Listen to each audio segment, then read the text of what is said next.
la situation comme bon te semble. Je m'explique. Si moi, actuellement, j'arrive dans une église, je viens pour prier et louer l'Éternel, j'adore et l'adoration. Je chante, je prie, je suis dans mon summum actuellement, où que je suis. Par la suite, là, t'es en train de... Je suis sûre que ça vous est déjà arrivé, ça c'est garanti. Vous êtes en train de prier, en train de chanter, vous êtes en train de louer, puis vous êtes en train de prier les yeux fermés, vous priez, vous parlez, vous faites vos demandes et tout, dans votre cœur à haute voix ou en silence. Puis tout d'un coup, à cause qu'il y a des personnes, tu sais, c'est sûr que tout le monde a un horaire différent, les gens arrivent à leur rythme à une église et les placières doivent s'assurer que tout le monde soit assis à un endroit pour prier. Pendant que vous êtes en train de prier, il y a une personne qui vient à côté de vous, qui passe en avant de vous ou qui vient s'asseoir à côté de vous, puis vous talonne ou vous taque avec sa sacoche ou son bras. Là, vous êtes concentré, n'est-ce pas? Là, vous êtes déconnecté toute une seconde, vous regardez la personne. Pas pour dire tu vas commencer un bif, là. C'est pas ça que j'ai dit. C'est juste que la personne t'a comme déstabilisé dans ta prière. Si tu es en bonne unité avec toi-même, tu vas regarder la personne avec un sourire, tu vas tout simplement continuer à prier comme si de rien n'était. Right? Parce que t'es pas venu pour faire du bif à l'église. Puis c'est pas juste parce que t'es à l'église. T'es pas supposé de chercher aucun conflit n'importe où que tu sois, dans le métro, au travail, dans un magasin. C'est pas nécessaire. La seule chose que je peux vous dire lorsque ces moments-là arrivent, perdez pas la guidance de ce que vous étiez en train de faire. Parce que la distraction commence toujours par un autre esprit qui se manifeste n'importe où autour de vous. On parle de ce pasteur, pour les personnes là qui sont tellement en amour avec leur pasteur. La question que j'ai pour vous, est-ce que vous aimez la parole de Dieu qui se véhicule de ce pasteur? Ou vous aimez qu'est-ce que ce pasteur-là fait de différent face à tous les autres que vous avez déjà connus?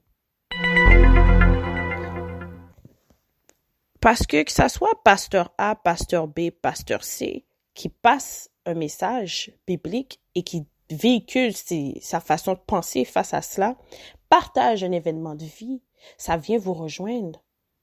C'est qu'à ce moment précis-là, vous êtes dû à écouter ce message-là et recevoir ce message-là qui pourrait manifester de quoi dans votre vie ou qui vous apporte à réflexion. Je prends le pasteur A et je mets psychologue 1. Le psychologue numéro 1 t'écoute. Tout ce que tu lui racontes, il écoute. Il te pose des questions pour te remettre en question, pour te faire réfléchir. Pasteur A parle de sa vie, donne des passages, l'émotion est en place. Gestion de la foule en tant que telle. Tout le monde est en unisson. Tout se passe très bien. Retour psychologue 1. Toi, tu es dans ta tête, quelqu'un t'écoute, ne te connaît pas, ne te juge pas, mais te fait comprendre et connaître qui tu es, d'où tu viens et où sort ton problème. Plusieurs personnes sur les réseaux sociaux, puis je dis merci Seigneur pour ça. Et je dis Seigneur pour une chose, pour vous expliquer quelque chose entre parenthèses, pour revenir à mon sujet X. Juste pour faire une petite histoire avec vous, parce que c'est quelque chose que probablement personne vous a appris, à part ceux qui le savent. Qu'est-ce que ça symbolise, Seigneur? Je vais vous expliquer quelque chose que j'ai appris dans mon cours de ressources humaines, qui m'a quand même un peu comme, oh my God, really? En ressources humaines, parlons pas de religion. À l'université, tout dépendant de quel cours que vous êtes, parlons pas de religion. On va dire religion, politique, l'État. Par contre, ils vont pas mettre en diminutif les religions en tant que telles ou mettre en détail, voici telle catégorie versus telle catégorie et pourquoi, puis tout ça. Non. Eux vont juste mettre toute religion dans un panier, l'État dans un panier, la politique dans un autre panier. Donc, juste pour éclaircir certaines personnes, Seigneur, juste pour vous donner une idée, dans le temps de l'esclavage, on avait les maîtres d'esclaves, on le sait. Avant que les maîtres d'esclaves aient un terrain, donc une plantation en tant que telle, ils avaient des seigneurs qui les assignaient le titre de maître d'esclave. Et que ce maître d'esclave-là devait donner 10% de toutes ces récoltes, de tous les esclaves, qu'est-ce qu'ils faisaient par mois au seigneur. Seigneur, ça veut dire propriétaire. Propriétaire, aujourd'hui, c'est quoi? Quelqu'un qui détient une propriété. Donc, pourquoi qu'on dit « Oh Seigneur » parce qu'il est plus haut que son maître. Donc, tout se relève à son Seigneur. Le Seigneur qui dirige et donne, partage, exige. Mais le Seigneur travaille pour l'État. L'État, dans ce temps-là, c'est des personnes qui sont les plus riches dans le monde, l'élite secrète. Pourquoi je prends le temps de partager ça pour vous? Je dis merci Seigneur. Parce que je dis merci Seigneur, c'est parce que en est en fait l'histoire de tout ce qui en est, de qu'est-ce que nous véhiculons par le minimum d'informations que nous avons avec la Bible et qu'est-ce qu'on nous véhicule. On ne connaît pas l'histoire du pourquoi où tout cela a commencé, pour certains. Encore une fois, je dis pour certains. Donc, ceci dit, qu'est-ce qui est très, très important dans ce que je veux véhiculer, c'est qu'on dit Seigneur parce qu'on ne connaît pas notre histoire et qu'est-ce que ce Seigneur-là faisait. Et ça nous a été transmis depuis l'esclavage. Donc, le Seigneur, vous êtes en train de vénérer, c'est une personne qui détient une propriété. C'est pas de Dieu. Donc, j'espère que j'ai pu éclaircir certaines personnes. Puis, qu'est-ce que je dis? Je ne l'invente pas. C'est dans mon cours de ressources humaines que je l'ai su. Et cette personne-là, en tant que telle, est égyptien, juif, en plus. Et il nous donnait toute l'histoire où qu'a commencé le travail et pourquoi que les ressources humaines se sont instaurées, qui est devenu maintenant ressources industrielles. Juste pour vous dire que l'industriel est le synonyme de l'esclavage. Et que dans ce cours, il nous a fait part que aujourd'hui, tous les futurs gestionnaires en ressources humaines, que vous avez un ordre ou pas, que vous avez un certificat ou un baccalauréat, une maîtrise ou un doctorat, actuellement, il y a une crise d'absentéisme élevé dans plusieurs domaines en raison que l'employé ne s'entend pas avec son employeur. Et la raison qu'on est rendu tellement stable et connaissant les droits et il y a tellement de lois qu'on arrive à les utiliser et que ça vient à l'encontre de l'employeur et que là, il y a une déstabilisation et la productivité est en diminution. Je parle de spiritualité, n'est-ce pas? Je suis allée vers le travail. Pensez-vous que ce lien n'a aucune raison d'être? Je prends le temps de m'expliquer.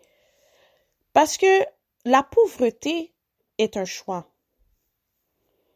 Parfois, ça peut être un choix spirituel, ça peut être un choix familial, ça peut être un choix social. Par contre, la pauvreté ne veut pas dire que tu es pauvre d'esprit. Je m'explique. Le fait que tu ne te connais pas, tu connais pas tes forces, tu connais pas ton histoire, tu connais pas qu'est-ce qu'il y en est, et on te fait croire certaines choses sont néfastes en toi. Certaines richesses, héritages sont pas bonnes pour toi. Parce qu'oubliez pas, dans le temps, les maîtres d'esclaves n'acceptaient pas qu'on soit traditionnel, connecté avec nous-mêmes, mais qu'on nous donne qu'est-ce qu'eux, ils veulent nous expliquer, prendre toute notre richesse. Expliquer, je prends le temps de parler de spiritualité, encore une fois, pour réveiller certaines personnes. Vous n'avez pas remarqué que la spiritualité est de quoi que on veut pas trop en parler et quand tu es trop en profondeur dans la spiritualité, on va te catégoriser d'une personne ayant une santé mentale. Pourquoi? Parce que là, tu ne rejoins pas les normes de la société. Je me répète, tu ne rejoins pas les normes de la société. La société a été bâtie ainsi de garder le silence et la vérité va te tuer. Je véhicule de quoi sur mon épisode podcast qui est accessible à tous. Mais c'est parce que le droit de parole fait en sorte qu'on n'est plus enchaîné en tant qu'esclave. C'est un message que j'aimerais passer à certaines personnes qui ont peur de parler. Tu peux cacher ton identité, mais n'aie pas peur de parler, de t'exprimer. Ta force, tes connaissances, tes expériences peuvent aider d'autres personnes. De base, qu'est-ce qui est très, très important, c'est de mettre en considération que on ne choisit pas dans quelle famille qu'on va grandir. On ne choisit pas les héritages qui nous sont donnés. Par contre, on peut choisir comment on veut vivre notre vie sur Terre. Et ça demande de la discipline, la maturité et la connaissance de soi. Et avant tout, avant d'avoir la maturité, la discipline et la connaissance de soi, il faut avoir de l'estime de soi, qui explique pourquoi mes 3 épisodes que j'ai mis cette fin de semaine passée, nous sommes aujourd'hui le 28 janvier 2020, les 3 capsules que j'ai mis qui parlent de la peau, le maquillage, qui parlent des cheveux, l'entretien de nos cheveux, la maintenance, la beauté, d'être naturel et de plus d'accepter son corps, un esprit sain dans un corps sain. J'amène ici la spiritualité parce que la spiritualité est l'importance du pourquoi tu fonctionnes. C'est comme un véhicule. Ton véhicule a besoin d'un moteur. Il a besoin d'essence pour rouler. Donc, si tu ne pries pas en toi, tu ne pries pas avec toi et tu ne te connais pas, comment vas-tu fonctionner dans ce monde? Comment tu vas pouvoir canaliser les énergies qui t'entourent? Comment tu vas faire de sortir de ta bulle pour entrer dans une bulle sociale qui est libre? Regardez bien, vous êtes chez vous, vous sortez de chez vous pour entrer dans votre voiture ou aller prendre un autobus. Ensuite, vous sortez de l'autobus pour entrer dans un autre édifice. Vous ne remarquez pas, vous êtes toujours en train de rentrer quelque part qui signifie une autre fermeture. Selon vous, pourquoi vous pensez que c'est comme ça, le système? Le système a été créé ainsi, afin que vous ne soyez pas plus connectés avec vous-même. Le monde, les élites secrètes, fonctionnent sous la spiritualité à 115%. Dû au fait qu'on a une routine et qu'on est attaché à des normes ou on suit un système social, notre spiritualité, elle est plus ou moins fonctionnelle. Dites-vous que lorsque vous reposez votre corps, vous reposez votre esprit, vous êtes en connexion avec vous-même. Vous êtes plus fonctionnel et vous réalisez plus dans le silence. La même façon que les élites secrètes fonctionnent dans le silence malgré leurs messages subliminaux. Pourquoi je prends le temps de parler de spiritualité? Pour vous amener dans l'autre volet de la spiritualité, qui est les croyances. Qu'est-ce qui te fait croire, qu'est-ce que tu fais et que tu crois fonctionne avec toi-même? Parce que tu crois en qu'est-ce que tu fais. Tu as eu des résultats. Tu as vu que tu as pu réaliser certaines choses en ayant fait certaines pratiques ou en ayant certaines croyances qui t'ont été inculquées ou que tu as appris à cours de route dû à des héritages qui vous ont été donnés. Puis quand je parle d'héritage donné, ça peut être quelqu'un qui est ton mentor, qui t'a dit, écoute, pour telle affaire, moi je te dirais, selon ta personnalité, voici comment tu devrais fonctionner, voici comment tu dois faire certaines choses. Et puis tout d'un coup, tu vois que ta discipline est en cours et les résultats sont présents. J'ai publié de quoi, parce que c'est un sujet qu'on a parlé à maintes reprises avec certaines personnes âgées, qui sont croyants, d'autres qui sont plus croyants, d'autres qui sont dans différentes pratiques aussi. Puis qu'on nous fait part, puis regarde, on est dans une ère d'hypersexualisation, l'homosexualité est présente, on propage l'amour, on s'en fout que t'es noir ou blanc, on s'en fout que t'es un gars ou une fille, mais écoutez bien, on s'en fout pas que t'es noir ou blanc. Parce que qu'est-ce que le noir fait? Il n'a jamais le droit plus qu'un blanc, en passant. On le sait, la justice nous le montre. Les médias sociaux nous le montrent. Les actualités, les nouvelles nous le montrent. Donc, on n'a plus besoin de dire que, oh, on s'en fout que t'es noir ou blanc, la loi s'applique. Pas vrai. OK? Tu peux appliquer une certaine loi, mais si tu connais très bien tes lois, ils vont l'appliquer la loi pour toi.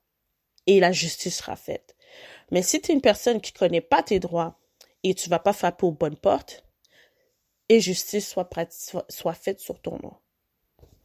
Donc, je m'explique. Si j'ai une croyance X, je l'applique dans mon quotidien, les résultats sont présents, ça dit que je me connais. Si je pratique quelque chose qui m'amène à X, et les résultats X font en sorte que je le mets comme une habitude dans mon quotidien, et ça fonctionne pour moi. Est-ce que ça veut dire que ça va fonctionner pour une autre personne? Probablement pas, parce qu'on n'est pas toutes dans le même rythme. Une personne peut avoir un succès en 1 mois, une autre personne, ça peut prendre 3 ans avant qu'il arrive à exceller dans sa passion, dans son domaine.